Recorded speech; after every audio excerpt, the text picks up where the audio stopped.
Si usted mira el versículo anterior, o por lo menos el versículo 33 del 10,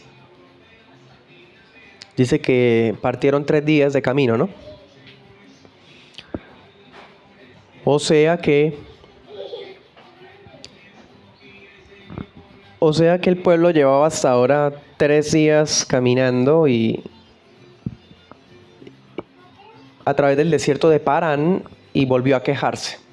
Aquí vemos que se retoman las murmuraciones por parte del pueblo, murmuraciones que, por ejemplo, la Pechita dice que fueron amargas. En este capítulo ocurren varias cosas, hermanos. Por ejemplo, Israel retoma su actitud de desobediencia. Y vamos a ver que es tan grave esto que hasta Moisés se ve influenciado. Y veremos 2 juicios consecutivos. Hay 2 lugares aquí en este capítulo, 2 jornadas. La primera es Tabera y la segunda es Kibrot Hataava. En ambos lugares Dios los reprende con un juicio bastante fuerte. Y también veremos en este capítulo la segunda y última vez en las que Dios les da carne. Y en ese caso les da codornices. ¿Sí? Ya ustedes se acuerdan que una vez ya les había dado codornices, ¿no? En Éxodo 16. Bueno, hoy veremos la enseñanza en 2 puntos, retomando las murmuraciones. Vamos a eso del 1 al 20. Y el segundo punto veremos una provisión de juicio del 21 al 35. Como les decía, con tal de aprovechar al máximo, es muy probable que nos quedemos solo en el 1. Pero bueno, comencemos. Primer punto, retomando las murmuraciones. Números 11, 1. Vamos a leerlo hasta el 3. Dice: Y aconteció que el pueblo se quejó a oídos de Jehová, y lo oyó Jehová, y se enardeció su furor, y se encendió entre ellos fuego de Jehová, y consumió el extremo del campamento. Entonces el pueblo clamó a Moisés, y Moisés oró a Jehová, y se apagó el fuego. Y llamó a aquel lugar Tabera, porque el fuego de Jehová se encendió en ellos. Bueno, aquí Moisés no nos dice mucha información lo que pasó aquí en Tabera. Sencillamente podemos deducir que las familias de la nación murmuraron dentro de sus tiendas. Y esto de murmurar significa como expresar inconformidades. Si tenemos en cuenta que llevan 3 días caminando y están en el desierto de Parán, podemos deducir que las murmuraciones son eso, inconformidades del viaje. Dice la versión internacional, las dificultades que estaban sufriendo. ¿Sí? Y pensémoslo de esta forma, hermanos. Llevaban 1 año en Sinaí, quietos, ¿cierto? Y ahora estaban marchando, caminando por 3 días, rodeados de un paisaje peor que el anterior, porque el desierto de Parán es peor que el desierto de Sinaí. En el desierto de Parán, el paisaje es absolutamente desértico. Por lo menos en Sinaí habían pastos. ¿Se acuerda que hasta Moisés llevó las ovejas de su suegro a pastar por allá? Bueno, en el Parán no hay nada. No hay nada en el horizonte. Entonces llevan 3 días caminando, marchando y no ven nada absolutamente a los lados. Un paisaje lúgubre y en completo silencio. Esto es para ponernos un poco en contexto, ¿no? Y entender por qué ellos o qué era lo que estaban murmurando. De todas maneras, no hay excusa, ¿no? No hay excusa porque la ira de Dios se enciende contra ellos y dice que se provoca un incendio. Si usted mira el versículo 1, parece que este incendio ocurre en uno de los extremos del campamento. No es que haya bajado fuego de Dios y haya matado gente. O sea, uno puede deducir es que se incendiaron las esquinas del campamento. Hay un comentarista que dice que muy probablemente esos extremos era la parte donde estaban los extranjeros. Y que ahorita veremos que era de donde vinieron o donde comenzaron las murmuraciones. Versículo 2 y versículo 3 dice que cuando los israelitas vieron esto, o sea, el incendio que se estaba provocando, buscaron a Moisés para que intercediera por ellos. Y Moisés oró a Yahvé para que el fuego se extinguiera. Por eso el lugar se le puso así, Tabera. La palabra Tabera significa incendio o ardiente. Bueno, esta entonces es una jornada. Cuando arrancan de Sinaí, el primer lugar al que llegan es Tabera. ¿Sí? Luego veremos, bueno, aquí aunque el pasaje no nos lo indica textualmente de que hayan arrancado, se deduce, porque al final del capítulo vamos a ver que están en otro lado. Eso está en el versículo 34. Nos dice que ahora están en Kibrot Ataaba. O sea, ellos partieron de Tabera y la siguiente jornada correspondió a un lugar que se llamó Kibrot Ataaba. Bueno, ya entonces arrancan de Tabera, siguen adelante y uno se pregunta, bueno, este fuego que vino de parte de Dios, que no consumió a nadie, sino solamente los extremos del campamento, ¿sirvió de algo? O sea, me refiero, ¿no sería ese fuego como una advertencia? ¿Una advertencia contra los murmuradores para ocasiones futuras? En capítulos anteriores, en Éxodo 16, cuando ellos murmuran, Dios les da lo que piden, los amonesta y ya. Ahora murmuraron y hubo un incendio. O sea, el juicio empieza a verse de manera creciente. Cada vez hay más responsabilidad para ellos. Y claro, hermanos, cuando estaban en Éxodo 16 eran un montón de gente vulgar que estaba recién libertada. Y ahora ya son oficialmente el pueblo de Dios. Están bajo el pacto, ya tienen el tabernáculo, tienen todo, las señales del pacto. Y murmurar de parte de ellos ya es algo más delicado, porque ya pues son oficialmente pueblo de Dios. Entonces este fuego es una advertencia seria para futuras ocasiones de que Dios no iba a quedarse quieto. Bien, esto nos enseña o nos deja una advertencia a nosotros, hermanos. Cuán terrible es ese caso de creyentes que han sido testigos del peso de la disciplina de Dios. Testigos del poder fulminante de los celos de Dios, pero que sus vidas siguen igual. Aquí vemos un pueblo que es testigo de que Dios en su ira provoca un incendio. Debería servirles de advertencia para no pecar en el futuro con lo mismo, por lo menos. ¿Cierto? Pero vamos a ver que no. Porque no hay nada más aparte de la obra del Espíritu que pueda ablandar un corazón endurecido por el pecado. No hay incendio que haga que un corazón duro se ablande. No hay tribulación, no hay prueba, ni siquiera hay muerte que sea capaz de sensibilizar un corazón inconverso.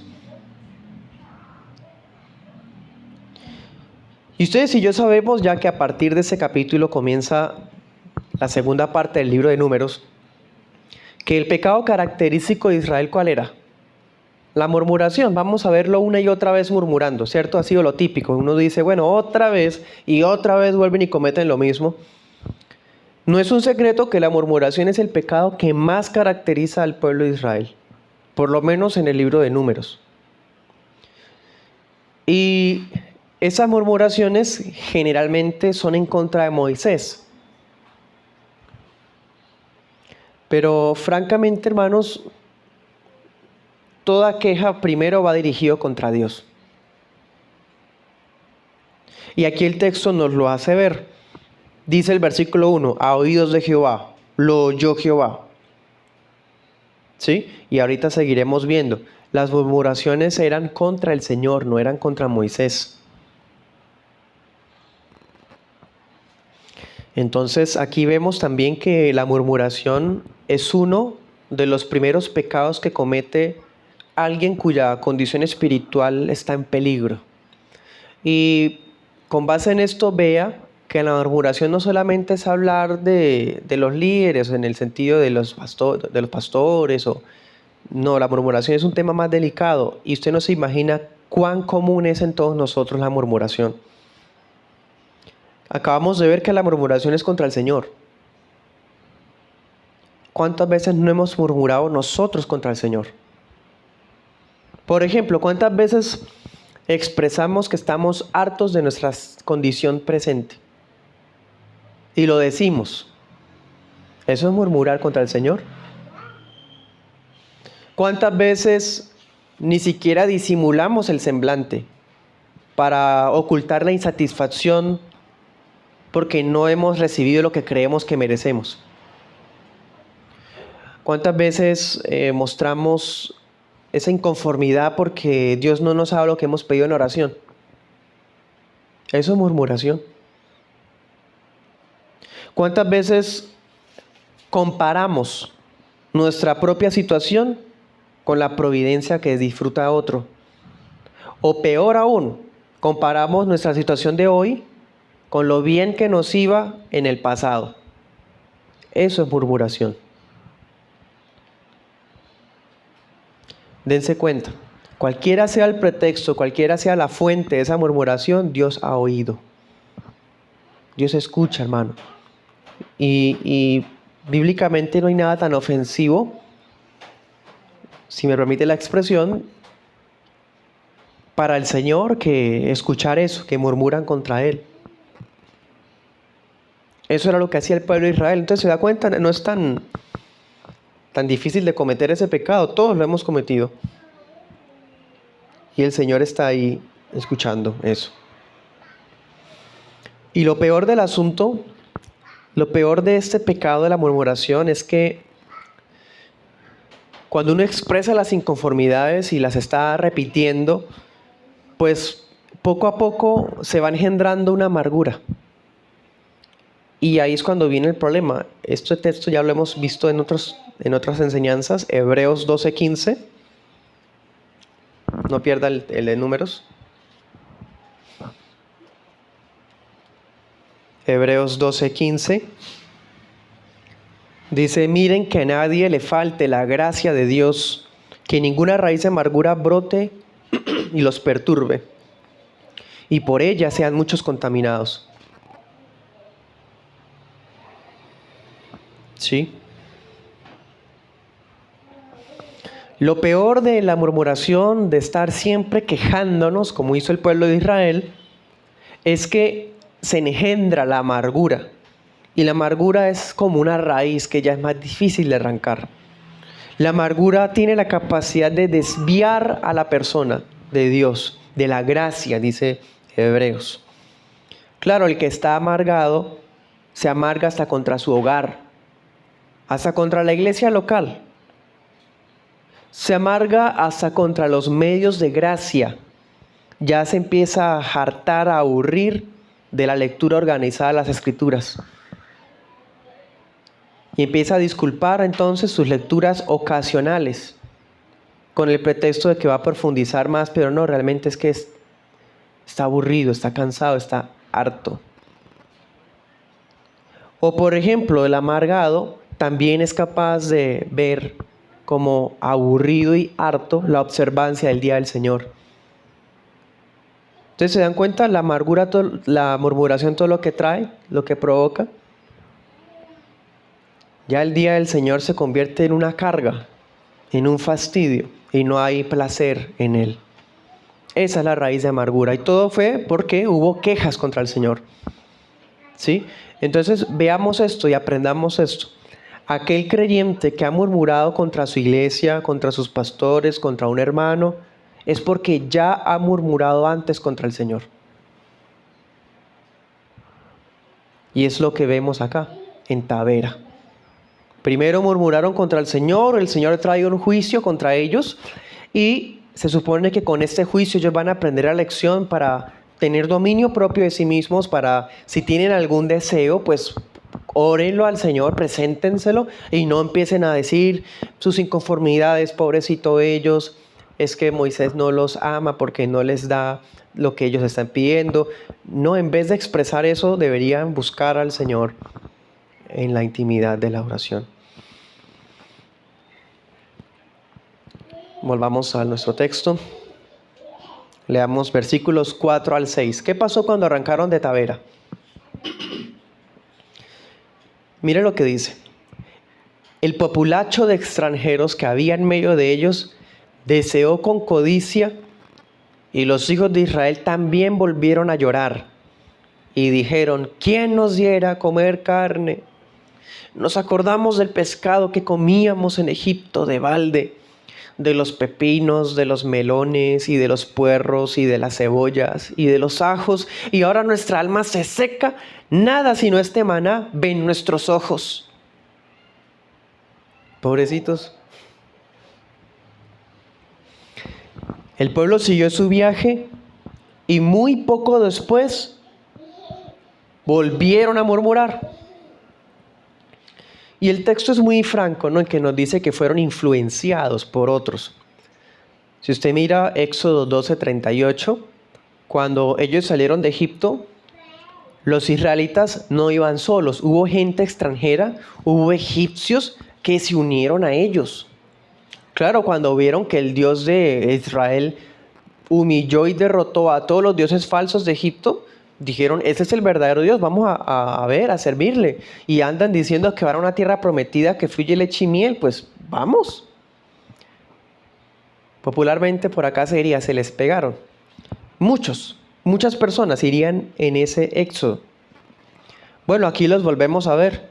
Se les dice populacho. Otra versión les dice gentuza. Otra versión les dice el vulgo.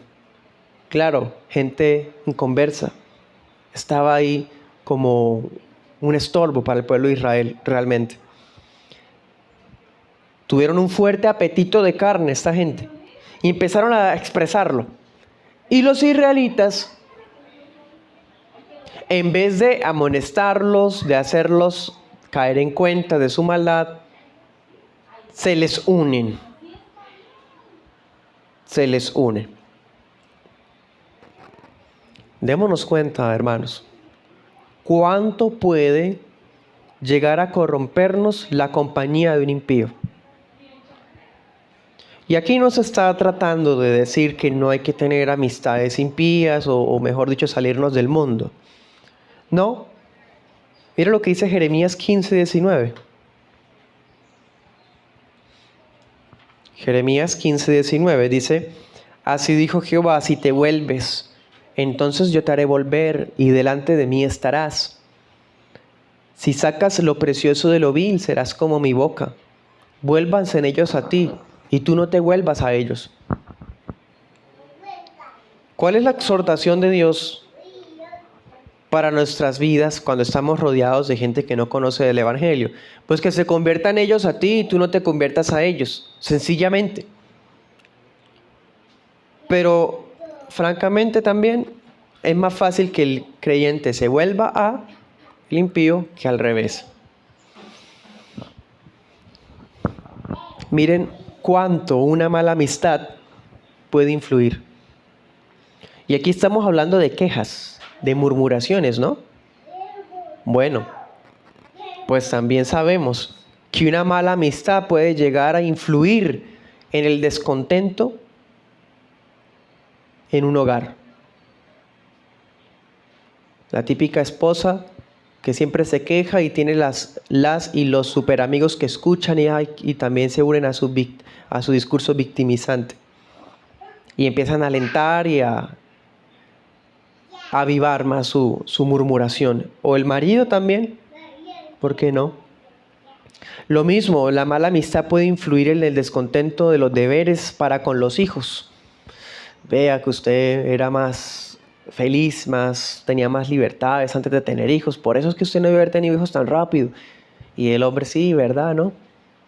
Pero eso empiezan a alimentar y a influenciar el descontento y la murmuración. Esa mala amistad que alimenta el descontento contra los padres. Uy, no, su papá sí que es injusto, no, su mamá sí que es tremenda mujer, como entrometida, ¿por qué no la deja tener ese novio, esa novia? ¿O por qué se meten como usted se viste? Ahí está el ejemplo de las amistades impías que solamente sirven para influenciar en la murmuración. Cualquiera sea el tipo de personas de las que estemos rodeados, hermanos, recordemos lo que dice Corintios 15:33. Las malas conversaciones corrompen las buenas costumbres. Ande mirando de estos influencers que solamente se dedican a hablar chistes, o estos humoristas de doble sentido, y acostúmbrese a ver todas esas cosas. Va a ser corrompido. Acostúmbrese a estar rodeado de amistades impías y desprecie las amistades de creyentes. Va a ser corrompido. Solamente es cuestión de tiempo. Volvamos al texto.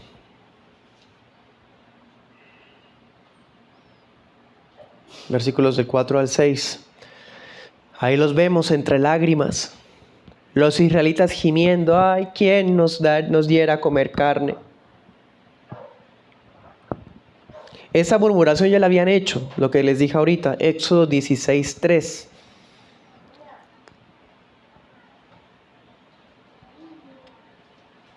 Pero esta vez la murmuración es más fuerte y tiene implicaciones más duras. Es más, hasta los vemos recordando con nostalgia, ¿no? Ay, ese pescado que comíamos allá, ¿se acuerdan? Sí, tan rico que lo preparaban los egipcios. Y los pepinos, sí, los melones, los puerros, cebollas, ajos. ¿Quién va a recordar con nostalgia esas cosas?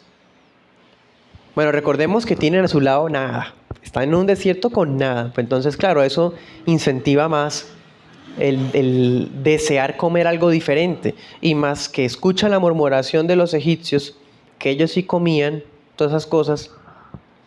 ¿Y saben qué es lo más tremendo de esta queja? En el versículo 5 ellos dicen que era de balde. O sea, gratis. De verdad era gratis. ¿Se acuerdan cómo vivían?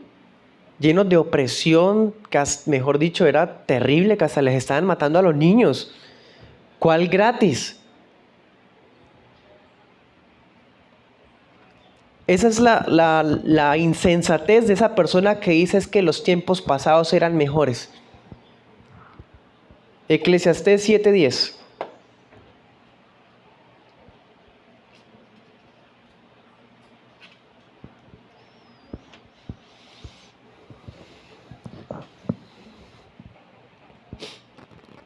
Nunca digas, ¿cuál es la causa de que los tiempos pasados fueron mejores que estos?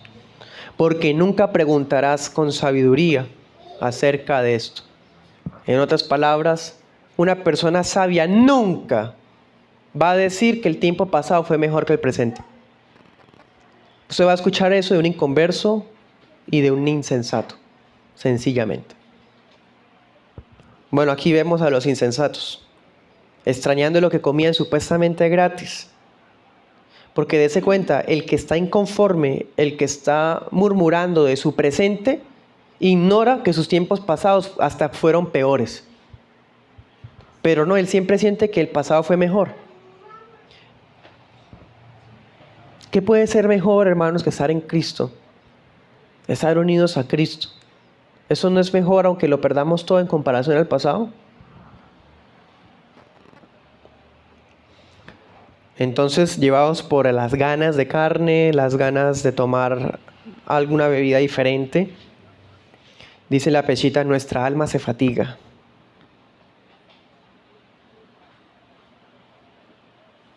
Dice la versión internacional, gente de toda clase solo pensaba en comer. Y miren la situación. Y aquí está lo que estamos diciendo hoy, mostrando lo terrible que es la murmuración.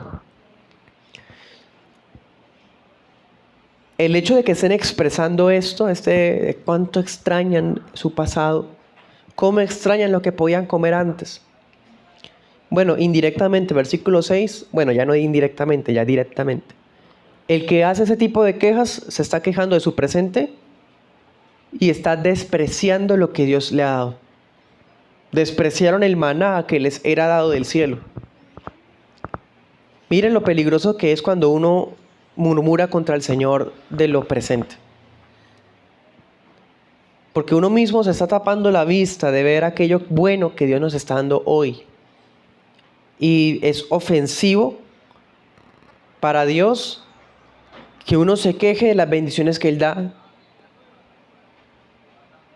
Haga de cuenta que usted le regala algo a alguien con mucho cariño, con mucho amor, y le dice a usted en su cara, no, eso no era lo que yo quería, no me gustó, tan feíto. Pues usted se va a ofender. Ahora Dios nos da bendiciones y no murmuramos, no, que no estamos bien hoy. Era mejor antes. Es muy grosero.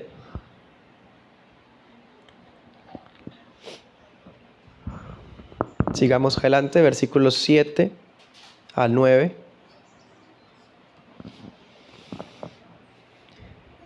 Dice, y el maná era como semilla de culantro, y su color como color de bedelio. El pueblo se dispersaba y lo recogía, y lo molían en molinos, o lo majaban en morteros, y lo cocían en calderas, o hacían de él tortas, y su sabor era como sabor de aceite nuevo. Cuando descendía el rocío sobre el campamento de noche, el maná descendía sobre él. Aquí vemos a Moisés haciendo un paréntesis, ¿no? Estamos viendo la escena de unas quejas llenas de codicia y nostalgia. Y de repente Moisés empieza a decirnos cómo era el maná. ¿Para qué? ¿Por qué nos cuenta eso? Eso ya lo había dicho antes, ¿no? En Éxodo 16:31 ya teníamos una descripción del maná, pero aquí vuelve a haber otra. Nos dice que el maná se parecía a las semillas de culantro. Otra versión dice cilantro, versión internacional. Que era de color bedelio. La versión internacional dice que era como la resina. O sea, como un blanquito, rosadito, blanquito. La pechita dice que parecía perlas. Y que sabían como aceite nuevo. La PDT dice, sabían como pan que se amasa con aceite. Moisés nos cuenta que con el rocío de la noche, el maná era dado sobre el campamento y los israelitas se esparcían para recogerlo. Tenían hasta distintas formas de prepararlo, con molinos, lo machacaban con morteros, lo cocían en sartenes, lo usaban para preparar tortas. Bueno, ¿para qué sirven esos detalles acá? Bueno, pues estos detalles acá funcionan como un agravante contra las quejas. Básicamente, Moisés, el Espíritu Santo nos está diciendo que ellos estaban aburridos de un alimento tan excelente. Múltiples preparaciones, un alimento literalmente celestial. La descripción que le da, semilla, bedelio, perla, sabor de aceite nuevo, son descripciones de un manjar. Y ese sí lo estaban recibiendo de balde. Ese sí era gratis. Y no solamente gratis, era de manera superabundante. Cada uno podía llevarse la medida que necesitaba para comer en el día. Se están quejando de eso, de la provisión que Dios les está dando.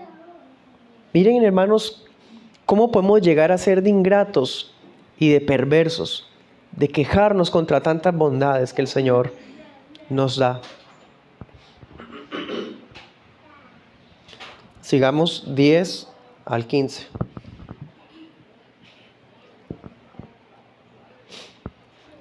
Y oyó Moisés llorar al pueblo por sus familias, cada uno a la puerta de su tienda. Y el furor de Jehová se encendió en gran manera, y también le pareció mal a Moisés. Y dijo Moisés a Jehová: ¿por qué has hecho mal a tu siervo? ¿Y por qué no he hallado gracia en tus ojos, que has puesto la carga de todo este pueblo sobre mí? ¿Concebí yo a este pueblo? ¿Lo engendré yo para que me digas: llévalo en tu seno, como lleva el que cría al que mama, a la tierra de la cual juraste a sus padres? ¿De dónde tengo yo carne para dar a todo este pueblo? Porque vienen a mí llorando y diciendo: danos carne para que comamos. No puedo yo solo soportar a todo este pueblo, pues es demasiado pesado para mí. Y si así lo haces tú conmigo, yo te ruego que me des muerte. Si he hallado gracia en tus ojos y yo no vea mi mal.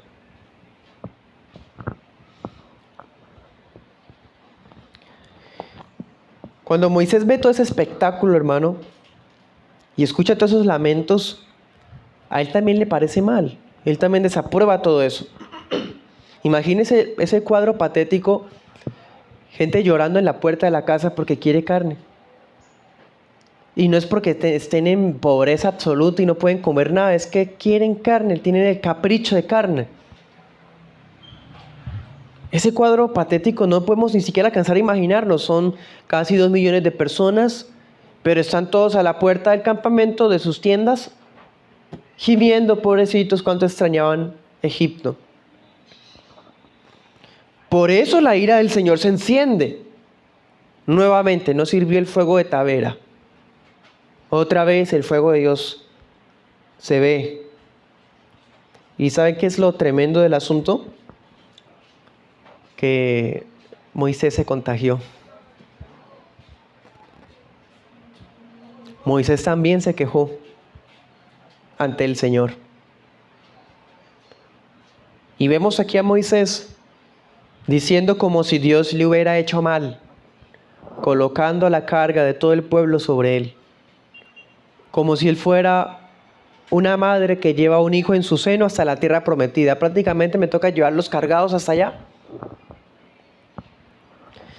También miren cómo pregunta, ¿de qué manera podría conseguirse carne para tanta gente?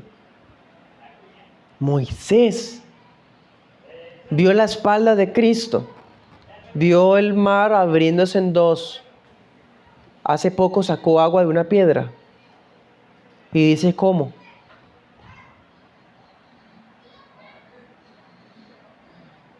Incluso llegó a pedir morirse antes de que la gente lo mate. Mire, hermano, hasta cuán ridículos podemos llegar a ser de hasta desear morirnos.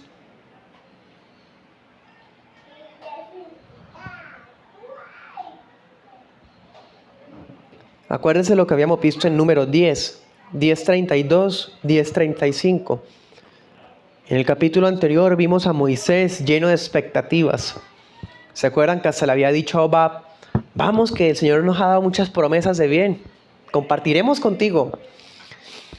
Vimos a Moisés con aires de triunfo, cuando el arca se levantaba, cuando el arca, ¿cierto?, se detenía.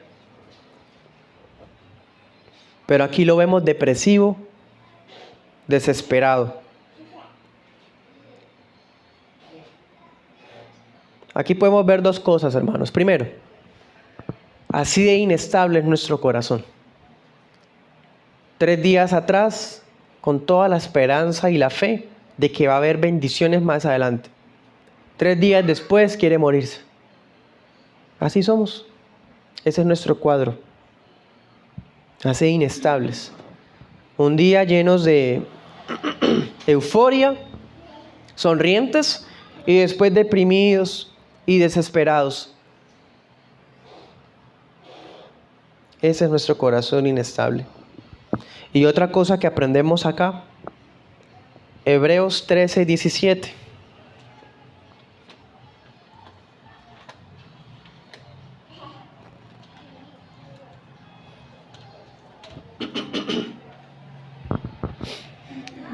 Dice, obedezcan a los que los dirigen y sujétense a ellos, porque ellos velan por sus almas como aquellos que han de dar cuenta, para que lo hagan con alegría y no gimiendo, porque esto no es útil a ustedes. Esta escena acá en Números es una oportunidad para recordar que uno de los deberes de los miembros de la iglesia es no amargarle la labor al pastor o a los pastores. Hay creyentes que son tan inestables, inconstantes, negligentes, incluso con pecados que salen a la luz, que no acuden al consejo, que no les importa estudiar la palabra, que son inconstantes en congregarse, que siempre tienen excusa. Bueno, esos creyentes frustran a cualquier pastor. Y cuando el pastor está orando al Señor, él va a orar con quejas. Inevitablemente que el pastor también es una persona. Va a presentarse ante el Señor, va a orar a favor de todos, pero cuando ora por ustedes se está quejando. Eso no conviene. Dice el apóstol allá en Hebreos 13, a ustedes no les es útil, no les conviene eso. Que aquel que los está dirigiendo ore quejándose. Aquí vemos a Moisés, ora quejándose. Él sabe que el Señor puede proveer, pero ya está tan harto de las quejas de la gente, la ingratitud de la gente, la murmuración de la gente. Ya se le empieza a pegar eso a Moisés. Y cuando ora, ya lo vemos quejándose a Moisés. ¿Y qué se puede esperar de nosotros? Si Moisés también se le impregnó, ¿por qué a nosotros no? Antes, ¿qué esperanza nos queda a nosotros, hermano? Volvamos al texto.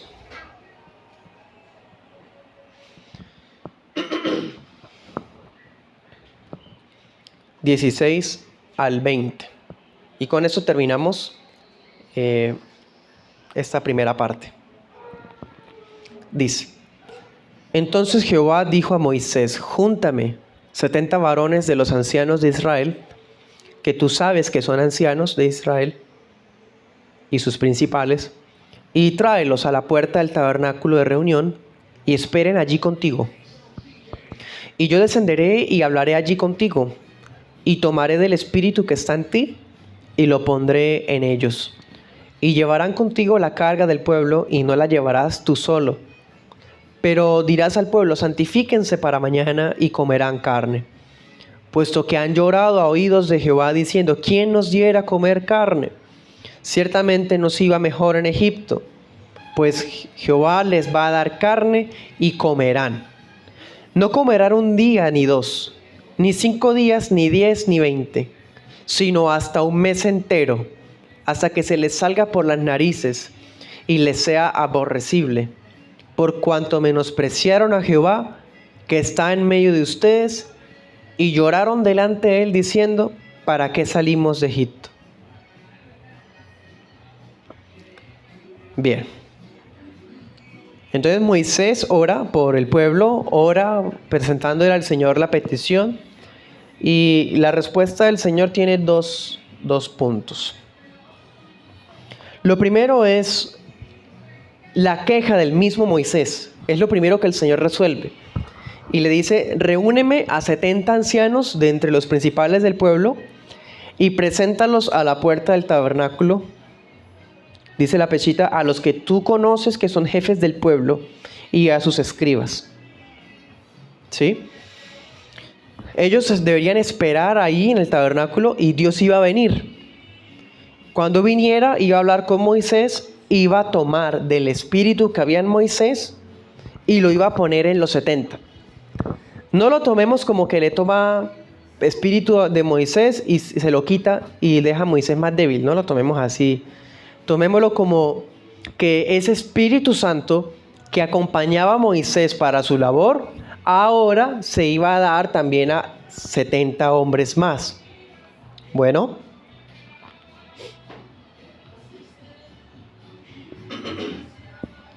Esto era con el propósito de que sobrellevaran la carga del pueblo con Moisés, y Moisés no la llevara solo. ¿Sí? Bueno, eso fue lo primero. Vemos la importancia de delegar, ¿cierto?, tareas por parte especialmente de los pastores de las iglesias locales, que no hagan todo solos. Nunca es bíblico, nunca es sano. Y por otro lado vemos que el Señor le ordena a Moisés que le diga al pueblo que se purifiquen para comer la carne al día siguiente. ¿Sí? El Señor había oído que ellos sentían que les iba mejor en Egipto. Entonces Dios les iba a dar lo que estaban pidiendo, pero esa dádiva iba a venir con disciplina. Sí, iban a comer carne, pero no iban a comerla un día ni 20 días, sino un mes entero, dice, hasta que les salga por la nariz, y dice la PDT, hasta que les provoque náuseas. Porque sus quejas habían menospreciado al Señor a pesar de que Él estaba en medio de ellos. Amén. Otra vez vemos, aquí el meollo es la queja contra el Señor. Una y otra vez, sí, iban de Moisés, se quejaban contra Moisés, pero lo principal era contra el Señor, una y otra vez. ¿Y se dan cuenta? El Señor aquí está resolviendo lo que están pidiendo, y hubiera sido mejor que no les hubiera dado lo que estaban pidiendo. Pero eso lo veremos en la siguiente enseñanza. Oremos.